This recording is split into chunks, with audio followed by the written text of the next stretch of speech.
Yesterday, President Joe Biden spoke to the nation again about the situation in Russia and Ukraine, with Vladimir Putin invading Ukraine on the premise that, hey, we've got to keep the peace in these independent regions that I've recognized as independent, even though they're in another country. And we already talked yesterday about why that entire framing doesn't make any sense. It violates a number of different international protocols. But the latest is, well, what is Joe Biden going to do? And Joe Biden is in a politically difficult situation because no matter what he does, the right is going to criticize him. The right is criticizing Joe Biden. So let's go back. First, the right attacked Biden when it came to Russia, saying we should want to be friends with Russia. We don't want conflict with Russia. We don't want war with Russia. Fine. OK. But insisting that Biden would be too harsh on Russia, whereas Trump was more friendly and open. Yeah, we know. Then very quickly, the right shifted to saying Trump would have been harsher with Russia. So Putin never would have tried this if Trump was still president. Biden is being too weak with Russia. But then at the same time, they're sort of defending what Vladimir Putin is doing, saying, Putin seems to be going to places where they want him in Ukraine. We'll get to that later. And kind of defending what Vladimir Putin is doing.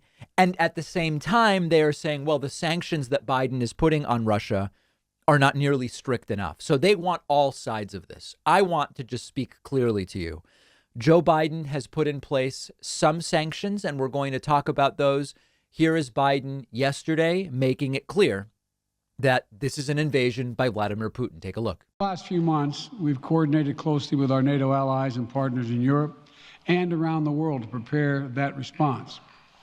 We've said all along, and I've told Putin to his face more than a month ago, that we would act together. And the moment Russia moved against Ukraine, Russia has now undeniably moved against Ukraine by declaring these independent states.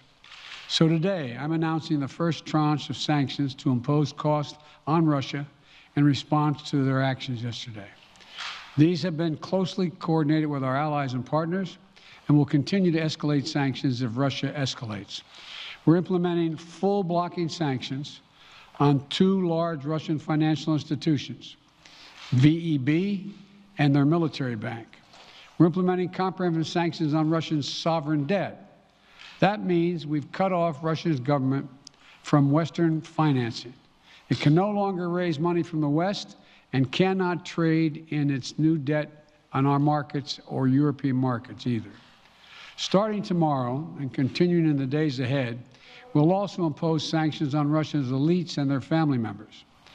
They share in the corrupt gains of the Kremlin policies and should share in the pain as well.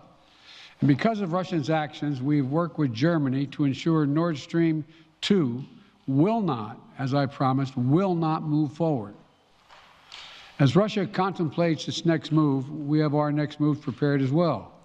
Russia will pay an even steeper price if it continues its aggression, including additional sanctions. Okay, and then Joe Biden going on to say that even what he has done so far is not the full scope of what he is willing to do. Take a look. This is the beginning of a Russian invasion of Ukraine, as he indicated and asked permission to be able to do from his Duma. So let's begin to, I'm going to begin to impose sanctions in response far beyond the steps we and our allies and partners implemented in 2014. And if Russia goes further with this invasion, we stand prepared to go further as with sanctions. So the big discussion, the serious discussion, all these right-wing gutter people that are just going to criticize Biden no matter what he does, I'm not really interested in engaging with them. Let's engage with a serious criticism, which is, are these sanctions going far enough? And despite repeating that the U.S. won't send troops to Ukraine, is the U.S. basically fighting this as a proxy war? So let's take these two questions one by one. First of all, are the sanctions put in place by the United States that strict? And the answer is sort of, but not really. One of the real concerns about the very first set of sanctions was you're really just sanctioning the regions that Putin invaded. You're not really hitting Russians and Russia directly. Now, with the sanctioning of Russian banks and more Russian billionaires and their families and their assets and ability to move assets, you are more directly hitting Russia proper. But you could go a lot further. Why isn't Biden doing it? Well, you'd have to ask him why he's not doing it. But it makes sense that you've got to keep something you've got to keep something on the table, rather, in case Putin goes further, because there is speculation at this point, and so far, most of the speculation has been borne out to be accurate in terms of what Putin has done so far. There's speculation that Putin's ambitions are greater than the Donetsk and Luhansk regions that so far he has sent troops to.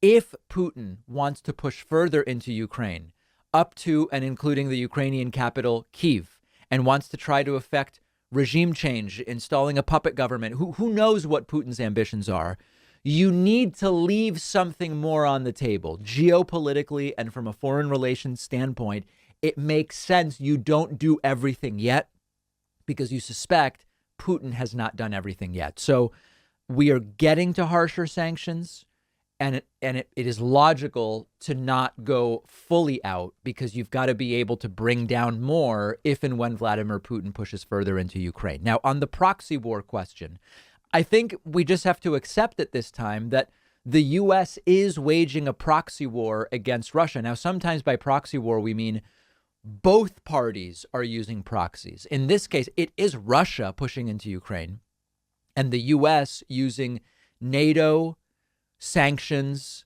and arming of Ukraine and supporting Ukraine as a proxy to fighting Russia directly. And proxy wars are not objectively good or bad, but we have to recognize that while Joe Biden has said we're not going to put boots on the ground, we're not using drones, and at least for the time being, we're not doing cyber attacks on Russia. We are engaged in a sort of war here, and that is not an endorsement or a criticism, but it is a reality. And that is something that we're going to discuss more on tomorrow's program. One of our sponsors is called Privacy. Privacy is a totally free service that I've been using for years. Privacy lets me create virtual payment cards with one click, and when I use the virtual card, the money is taken out of my bank account. You can create multiple cards, delete them, freeze them, set a spending limit on them. Let's say I'm signing up for a free trial and it requires a credit card.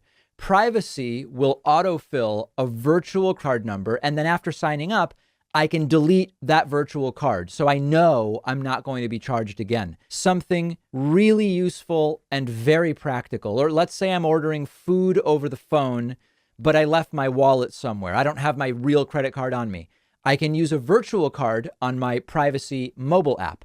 But really the best part is you're not out there exposing your real credit card number, so you're not as susceptible to data breaches and identity theft. Privacy is a totally free service, and you'll get $5 to spend when you go to privacy.com/Pacman. The link is right underneath this video.